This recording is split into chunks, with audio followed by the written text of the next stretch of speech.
kasih atas kesempatan diberikan kepada saya. Perkenalkan, nama saya Cynthia Gibriyama Ani dengan NIM 2315107, mahasiswi dari Program Studi Pendidikan Guru Sekolah Dasar Fakultas Ilmu Pendidikan dan Psikologi Universitas Negeri Manado. Tujuan pembuatan video saya pada saat ini untuk memenuhi tugas mata kuliah saya, yaitu pembelajaran PKN SD. Pada saat ini saya akan mempresentasikan hasil yang telah saya dapatkan dari materi pengembangan pembelajaran PKN sebagai pendidikan nilai dan moral untuk sekolah dasar. Nah, dalam materi ini saya akan membahas beberapa poin penting. Baik, pada poin yang pertama ada landasan filosofis dan konseptual PKN sebagai pendidikan nilai dan moral di sekolah dasar. Yang kedua itu ada karakteristik dan ruang lingkup PKN sebagai pendidikan nilai moral di sekolah dasar. Yang ketiga ada pendekatan dan strategi pembelajaran PKN yang efektif dalam menanamkan nilai dan moral pada siswa sekolah dasar. Yang keempat itu implementasi dan evaluasi pembelajaran PKN sebagai pendidikan nilai dan moral di sekolah dasar. Dalam poin pertama kita akan membahas tentang hakikat PKN sebagai pendidikan nilai dan moral. Jadi, pendidikan kewarganegaraan pada hakikatnya merupakan pendidikan yang mengarah pada terbentuknya warga negara yang baik dan bertanggung jawab berdasarkan nilai-nilai dasar negara Pancasila.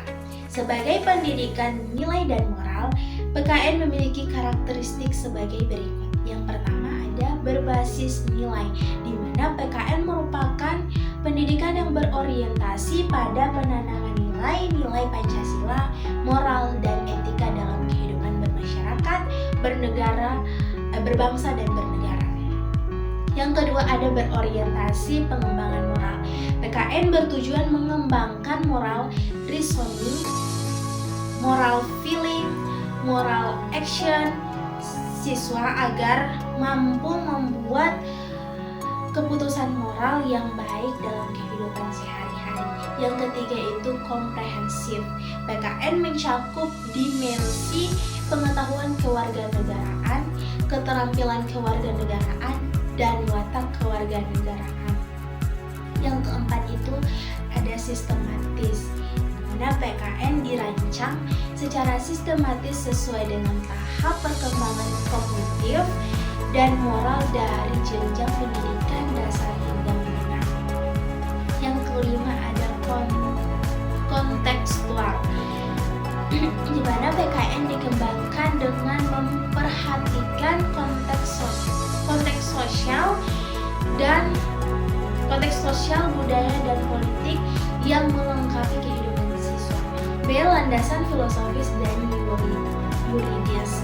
Landasan filosofis, PKN sebagai pendidikan nilai dan moral di Indonesia berlandaskan pada filosofis Pancasila sebagai pandangan hidup bangsa. Nilai-nilai dalam Pancasila, ketuhanan, kemanusiaan, persatuan, kerakyatan, dan keadilan menjadi fondasi dalam pengembangan pembelajaran PKN di sekolah dasar.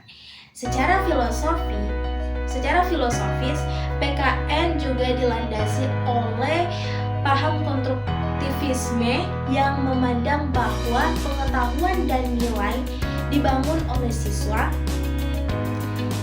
melalui interaksi dengan lingkungan belajarnya. Siswa sebagai subjek aktif dalam membangun pengetahuan dan keterampilan kewarganegaraan. Landasan yuridis pengembangan pembelajaran PKN meliputi yang pertama itu Undang-Undang Nomor 20 Tahun 2003 tentang Sistem Pendidikan Nasional. Yang kedua, Peraturan Pemerintahan Nomor 19 Tahun 2005 tentang Standar Nasional Pendidikan. Yang ketiga, Peraturan Menteri Pendidikan, Kebudayaan Republik Indonesia tentang Kurikulum Pendidikan Dasar dan Menengah. Yang keempat itu peraturan terkait lainnya yang mengatur tentang pendidikan karakter dan pendidikan. C. Teori perkembangan moral dan implikasinya. Nah, pengembangan pembelajaran PKN sebagai pendidikan nilai dan moral perlu memperhatikan teori perkembangan moral siswa. Beberapa teori perkembangan yang relevan adalah yang pertama itu teori perkembangan moral Piaget. Jean Piaget membagi perkembangan moral anak menjadi dua tahap. Yang pertama tahap heteronomos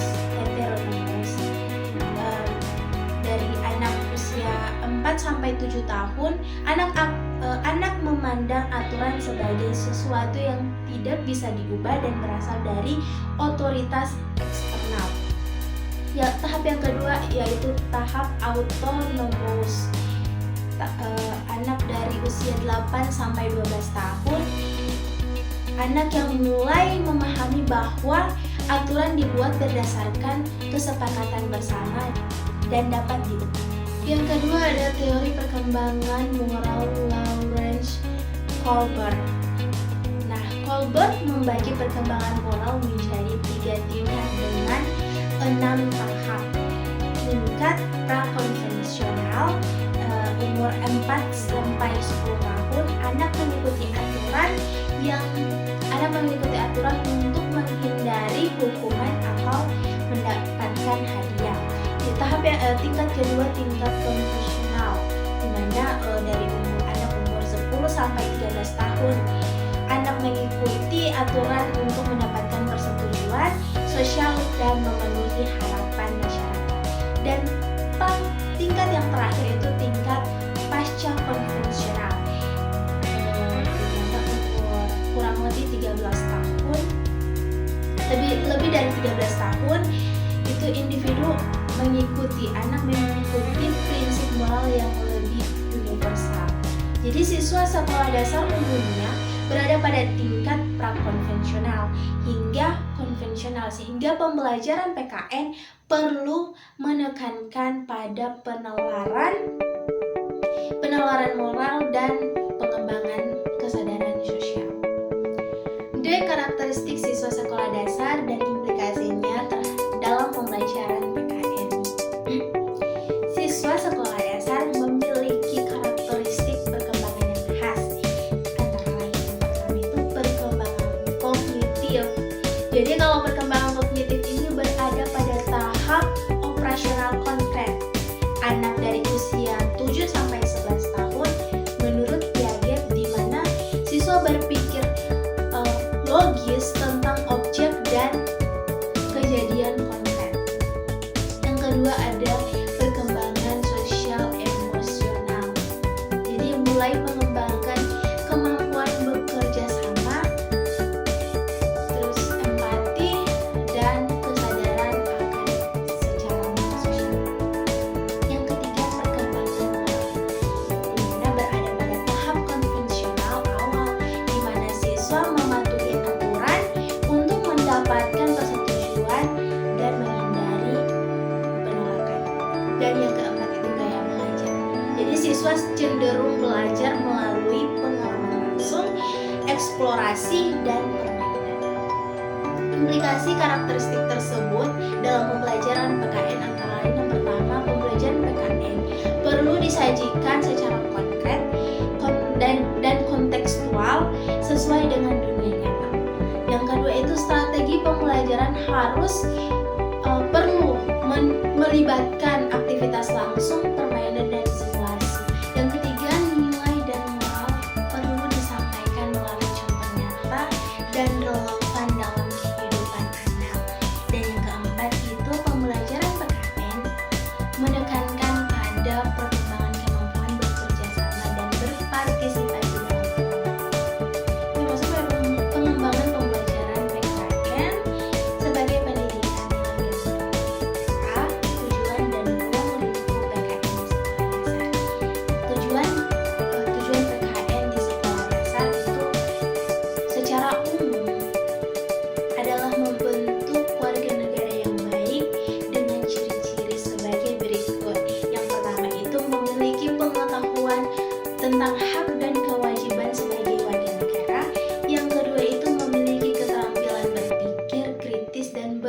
partisipasif dalam kehidupan bermasyarakat.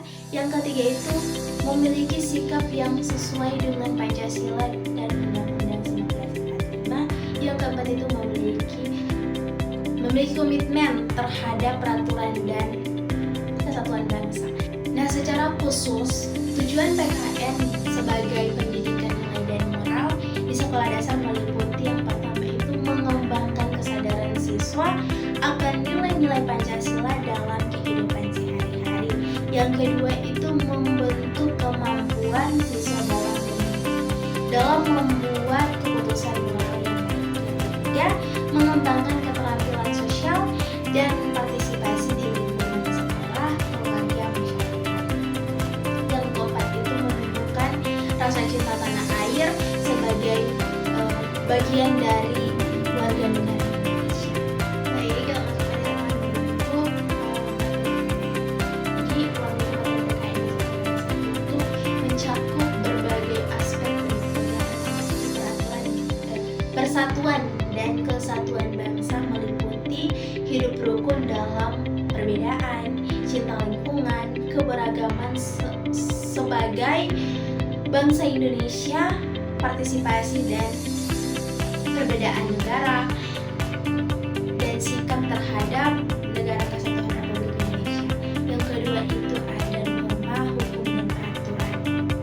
Itu meliputi tertib dalam kehidupan berkeluarga, tertib di sekolah, norma yang berlaku di masyarakat, peraturan-peraturan daerah, dan norma-norma dalam kehidupan berbangsa dan negara. Yang ketiga itu hak asasi manusia, meliputi hak dan kewajiban anak, hak dan kewajiban anggota masyarakat, hak dan instrumen nasional dan internasional HAM. Yang keempat itu kebutuhan keluarga negara, meliputi hidup gotong royong, harga diri sebagai warga masyarakat, kebebasan berorganisasi, kemerdekaan mengeluarkan pendapat, dan menghargai keputusan bersama. Yang kelima itu konstitusi negara, meliputi proklamasi kemerdekaan, konstitusi yang pernah digunakan di Indonesia, dan hubungan dasar negara dengan konstitusi. Yang keenam itu kekuasaan dan politik, meliputi pemerintahan desa dan kecamatan, pemerintahan daerah dan otonomi, pemerintahan pusat, demokrasi dan sistem politik, budaya demokrasi, dan pengaruh globalisasi terhadap kehidupan bermasyarakat, berbangsa dan bernegara. Yang ketujuh itu Pancasila, meliputi kedudukan Pancasila sebagai dasar negara dan ideologi negara. Proses penyusunan Pancasila sebagai dasar negara, pengenalan nilai-nilai Pancasila dalam kehidupan sehari-hari, dan Pancasila sebagai ideologi. Dan yang terakhir itu globalisasi, meliputi globalisasi di lingkungannya, politik luar negeri Indonesia di era globalisasi, dan pengaruh globalisasi terhadap bangsa dan negara. Kita masuk pada pendekatan pembelajaran PKN sebagai pendidikan nilai dan moral. Jadi yang pertama itu ada pendekatan kognitif. Jadi pendekatan ini menekankan pada pengembangan penalaran moral dan pemahaman nilai melalui diskusi dilema moral, analisis kasus, dan pemecahan masalah. Siswa diajak untuk memahami konsep-konsep nilai dan moral secara kognitif, kemudian mengaplikasikannya dalam situasi nyata. Yang kedua itu pendekatan afektif. Pendekatan ini berfokus pada pengembangan perasaan, sikap, dan kepekaan moral siswa melalui klarifikasi nilai, penghayatan, dan refleksi. Jadi siswa diajak untuk mengeksplorasi perasaan dan sikap mereka terhadap nilai-nilai tertentu. Yang ketiga ada pendekatan perilaku.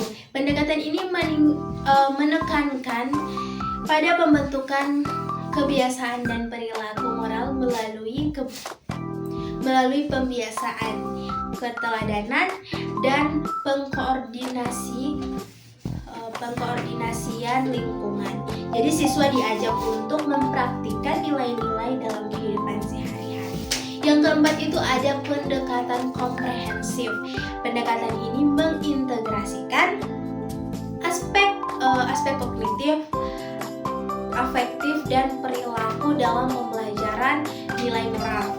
Pendekatan ini menekankan pada pengembangan moral reasoning, moral feeling, dan moral